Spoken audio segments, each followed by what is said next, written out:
आपको वोट मांगने नहीं आए, आपको बताने आए हैं, समझाने आए हैं, जागृत करने आए हैं। वोट तो आपको देना ही है, आपकी पार्टी है, आपको वोट देना है, किसको दोगे? तो वोट मांगना नहीं है हमको।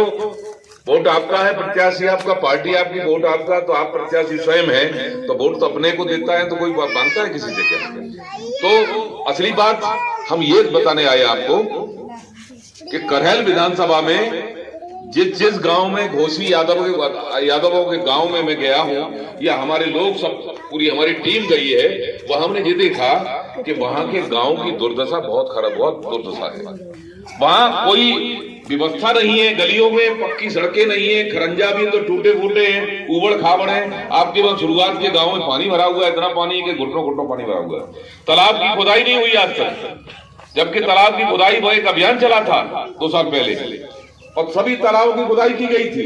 उस समय आपके गांव की तालाब की खुदाई भी नहीं की गई। वो पैसा भी पता नहीं कहां चला गया, क्यों नहीं की गई? कि शायद ये टोटल मेरे समझ में घोसी यादवों का गांव हुआ। हम घोसे ही वहीं हमारे साथी बैठे हुए थे, हमारे साथ हमारे गनर भी बैठे हुए थे। उनसे मैंने कहा ये यादवों का गांव घोसी यादवों होगा पक्का। कैसे?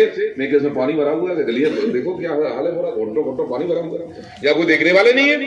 और देखने वाला इसलिए नहीं है कि आपके गांव के जितने भी घोसी यादव हैं, करहल विधानसभा में जितने घोसी यादव हैं, उनको सैफई परिवार अछूत मानता है, केवल उपयोग करता है तो वोट के लिए उपयोग करता है, इसके अलावा कोई लेना देना नहीं उनको। मैं इसलिए कह रहा हूं सैफई परिवार से हमारी सीधी सीधी लड़ाई, हमारा सीधा सीधा कहीं ना कहीं हमें जो सीधा मुकाबला करना है वो समाजवादी पार्टी से करना है। इसलिए करना है, भाजपा से में कोई लेना देना नहीं। क्यों? जो मैं सही कह रहा हूं क्या? भाजपा से इसलिए मतलब नहीं कि भाजपा हमारी पार्टी नहीं है। भाजपा यादवों का बिल्कुल दुर्विरोधी पार्टी है। भाजपा यादवों को, पिछड़ी जाति को पूरी तरह से खाना चाहती है, आरक्षण समाप्त करना चाहती है।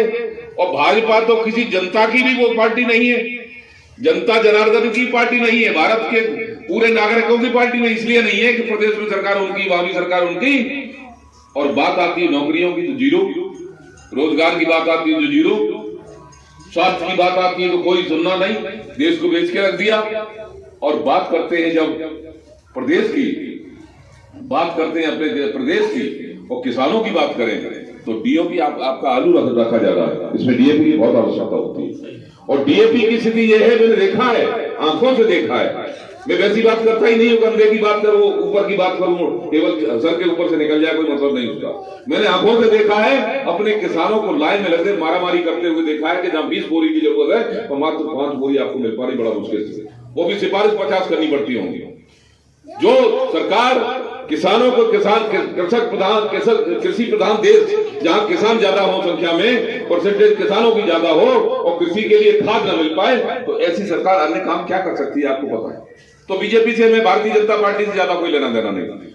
और उनके जो प्रत्याशी है उनसे ज्यादा इसलिए मतलब नहीं कि प्रत्याशी उतारे गए हैं तो इसलिए उतारे गए, तो कोई पार्टी को प्रत्याशी नहीं मिला तो यादव घोषियों में एक यादव काटो तो यहां पर भी लड़ते रहेंगे। तो हकीकत यह है कि यादव जाति का कोई वोट भारतीय जनता पार्टी को नहीं जाता है। भूले भटके से कोई चला जाता है तो उसको भारतीय जनता पार्टी का जो दल है, उसके नेता हैं, वो आपके वोट को मानेंगे भी नहीं, अब कोई गिनती नहीं होगी। मैं सही कह रहा हूं?